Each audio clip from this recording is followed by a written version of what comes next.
The Economic Community of West African States was founded on 28 May 1975 in Lagos, the former capital of Nigeria, by heads of state from 15 West African nations. Cape Verde later joined in 1977. Nigeria was one of the key promoters of the economic bloc, which was formed when Yakubu Gowon was the military head of state.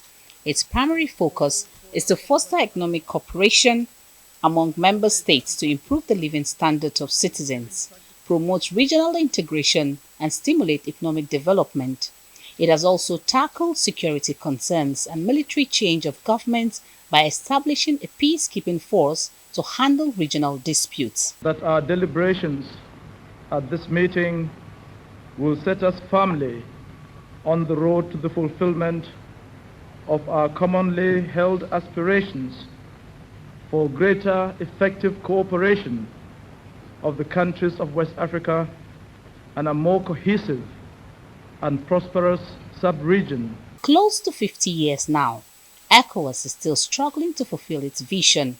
There's also dispute over whether the founding fathers' vision has been met, given the challenges of insecurity, health pandemics, young unemployment, the impact of climate change, and slow economic progress.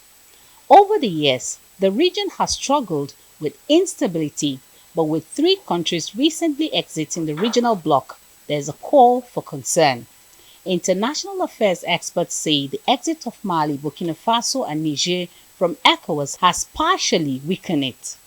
But as the region gets set to celebrate its 50th anniversary, it has dusted its feet and is replacing its expiring Vision 2020 with Vision 2050, which focuses on transforming it into an ECOWAS of the people where peace and prosperity will be for all. Some stakeholders who have been meeting in Abuja on the future of ECOWAS are not giving up as they canvass the future return of the 3 Sahelian nations after a potential return to democratic rule in the countries. So this assignment we all have is to now point out these are the reforms we should carry out. And when we carry out those reforms, then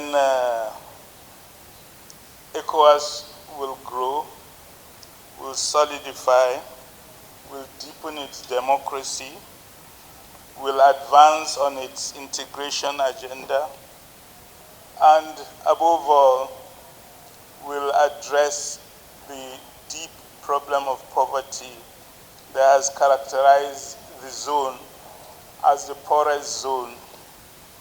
We have facilitated joint advocacy campaigns, released democracy reports, alerts, and statements under our Knowledge Hub to draw policymakers and civic actors' response to the decline in the region. I stand very strongly that the sub-regional institution has done very, very well.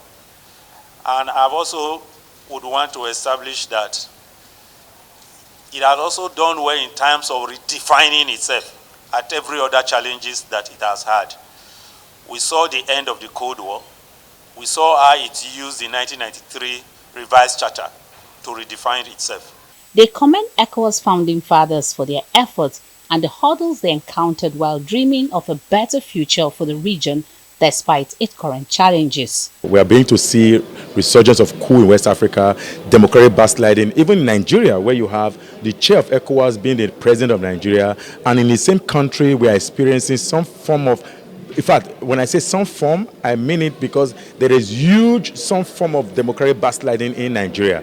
So if Nigeria, which ought to be the chair, which is actually the chair of the ECOWAS of state, can experience backsliding, what is it for the other African states? When you are talking about the coup d'etats and so on and so forth, it doesn't, citizens look for ways of,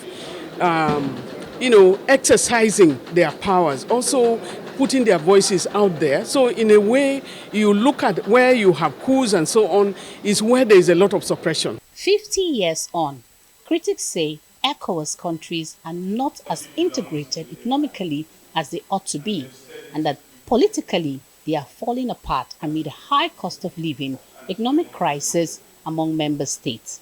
They say ECOWAS is gradually tearing apart while urging regional leaders to wake up ECOWAS from its slumber. Punarman Benjamin, Arise News.